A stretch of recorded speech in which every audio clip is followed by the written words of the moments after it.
Oh, hello everybody. So it's what, Christmas Eve? And oh my goodness, isn't it cold in Arkansas? Y'all, we are at like 4 degrees. I have a light dusting of snow outside. Um, However, no more further snow. So there is not going to be a little snowman anytime soon. However, today, as you prepare for more holiday fun, I want to tell you probably one of I love the quotes I put up there because what we're talking about when we talk about divine charm, you can also call it charisma. Sometimes charm gets a bad rap, and I want to talk more about my perspective about charm and the point of view that I feel when you embody, you will begin to enjoy your life here because your light is shining and you're connecting with other people. So, the quote is, and the quote is by John Erskine, there is a difference between beauty and charm. A beautiful woman is one I notice. A charming woman is one who notices me. So when we're talking about developing your divine charm, there's so many benefits to it. Your business will grow. Your enjoyment of getting up yourself. You will fall in love with yourself. I mean, this is part of the process. And then you will begin to intentionalize and notice other people. I mean, we're now living in a world where everybody is so self-absorbed that they're making themselves crazy. I mean, the amount of times when I was growing up that I looked in the mirror, maybe once a day. And now through videos, what am I doing? I'm looking in at myself all the time. And so everyone is. And sometimes, we're even walking around so engaged in the telephone or whatever we got in our hands that we're walking right by each other. No one is getting noticed. No one is being pointed out what's so amazing about them. Like, we are hungry for it. The world is transitioning, and a lot of the fear-based thinking is because we are so just focused in. So energetically, noticing the beauty in other people, training yourself to get out of your, oh, what are they going to think of me? Nobody's thinking of you. Everybody's looking at their phone. I remember when I had this epiphany. You know, I actually was in the McDonald's line, and I'm like obsessing about a video I did or something, and who's gonna see it and what's it gonna say, and then I looked around and I noticed everyone around me in the cars. Nobody saw each other. Everybody was looking at their phone, including me. And I said, I've made this whole story up. This whole story up. As if everyone's looking at me. When no one's looking at me. And so when you understand that that's what is breeding what I feel is mental illness in our country. When I'm talking about, we create brain damage. And I mean, thinking negative thoughts about yourself consistently over time creates a neural route which creates brain damage. And we have to create a new neural link so you stop obsessing and believing that you're limited. Now, you're not going to be able to get there like initially until you begin to practice seeing it in other people. And so, why do you want to cultivate your charm and your charisma? You want to because it is your light shining and it feels good and it's fun. Now, I have a lot of people, let's go through this piece by piece, and then I have some of my recommendations. Number one, you should be smiling at least once, 3 times, 8 times an hour.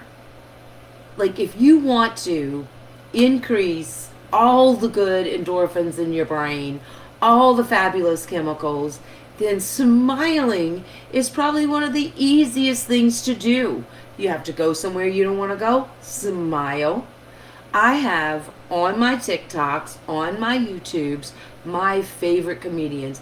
And I'm not talking about the sarcastic ones, the ones that have mean intention kind of jokes. I'm talking about people that just talk about life in general. Sinbad's one of my favorites because he brings back some of the memories from my 70s and sitting on the outskirts of the carpet. Just fun stuff like that bathes my brain with laughter, and it also builds and strengthens an energy field around me, right? And it becomes magnetized. Like you can magnetize laughter out of others when you practice and rehearse it yourself. And we're not talking about a lot of time. We're talking about intentional time. We're talking about intentionally setting the emotion for fun in your energy field, in your auditory processors, and you are in control of it, not someone else. You're the one that chose the video. You're the one remembering laughter. You're the one using your vocal cords. And that all translates into strengthening your energy field.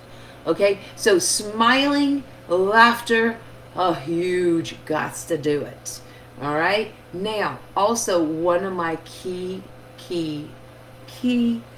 tips, biohacks, is that if you are depressed, and I use this one a lot when I was mourning my mother and when I was mourning my father. Mourning is a process. It isn't something you do in a year. It isn't something you do in 2 years.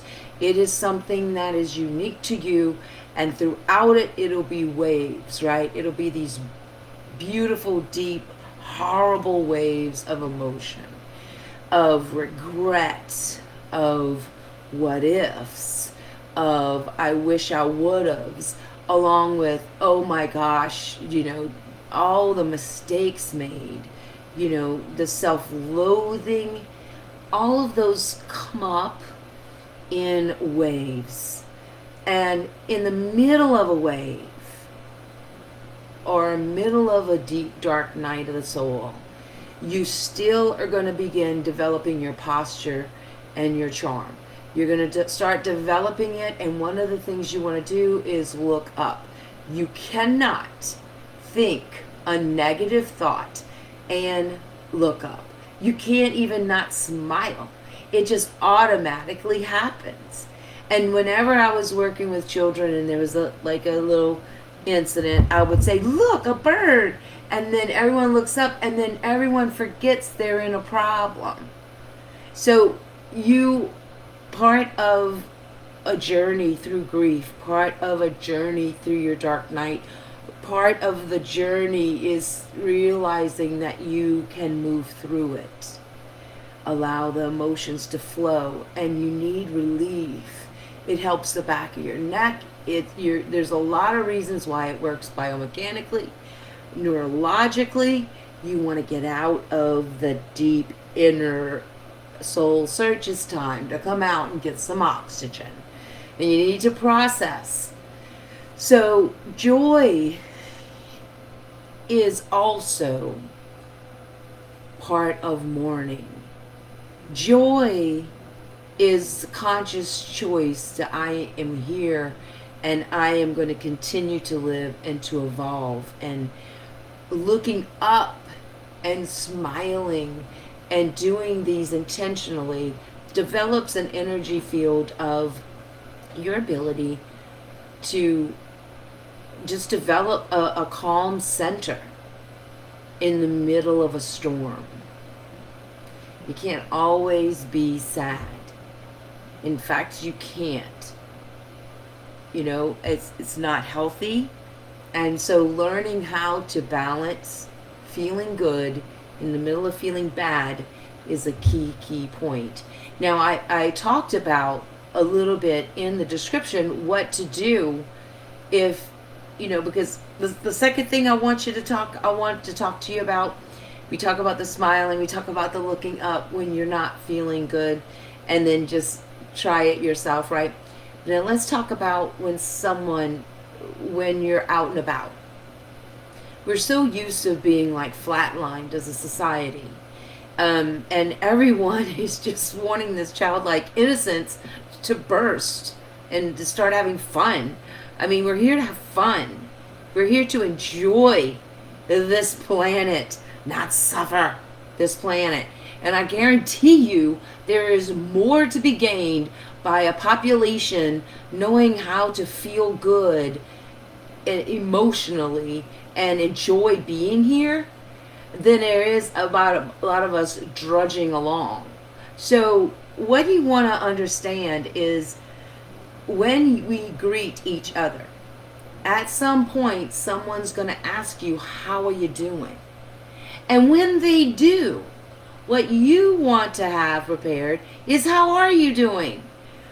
Are you just going to say, great? Most people just say, good, doing good.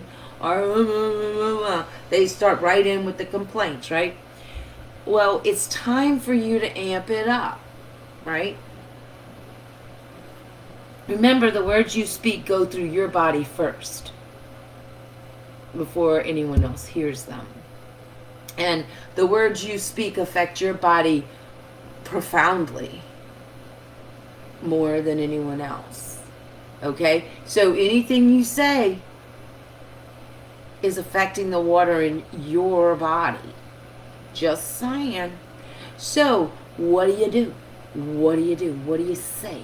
So, I put some carrier phrases down here that I want you to try on. Try on saying, I am fabulous. I am delicious. I am phenomenal. I am delighted.